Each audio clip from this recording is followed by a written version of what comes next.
హల్లెలూయా. దేవుని పరిశుద్ధమైన నామానికి మహిమ కలుగునుగాక.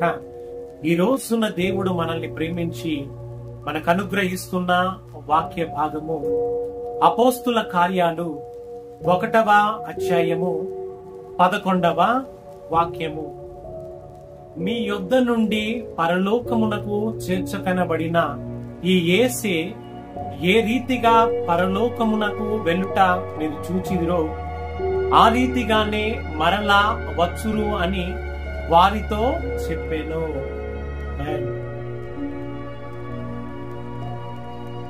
సర్వాధికారియు అనంత జ్ఞాని అయిన దేవుడు నిత్య జీవము పరలోక రాజ్యమును గూర్చిన సంగతులను మనకు తెలియజేస్తూ ఉన్నాడు.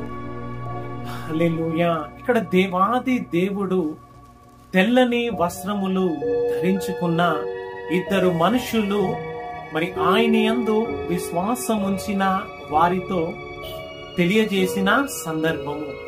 మరి మన ప్రభు అయిన యేసుక్రీస్తు వారు ఎలాగున మరి సజీవుడుగా జీవించి యొక్క సర్వ మానవాళి పాపముల నిమిత్తము మరణించి సజీవుడుగా తిరిగి లేచి పరలోక రాజ్యములోనికి ఎలాగున కొనిపోయెనో మరి అలాగుననే ఆయన తన యందు విశ్వాసముంచి తన రక్తములో కడగబడి పరిశుద్ధముగా జీవిస్తున్న వారి నిమిత్తము మరలా తిరిగి వచ్చును అనే సాక్ష్యాన్ని సందర్భాన్ని ఆత్మ స్వరూపి అయిన దేవునిగా నీతోనే మాట్లాడుతూ ఉన్నాడు.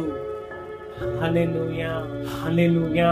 ఈ రోజున ఈ యొక్క సత్యమును, దేవుని యొక్క సత్య సువార్తను వింటున్న నీవు మరి నీ కొరకు ప్రాణం పెట్టి మరి సజీవుడిగా తిరిగి లేచి పరలోకమునకు ఎక్కిపోయిన దేవాది దేవుణ్ణి నీవు విశ్వసించి నీవును దేవుని చేత కనికరించబడి నిత్య నరకాగ్నిలో నుంచి నిత్య జీవములోనికి నీవు నడిపించబడుదువుగాక.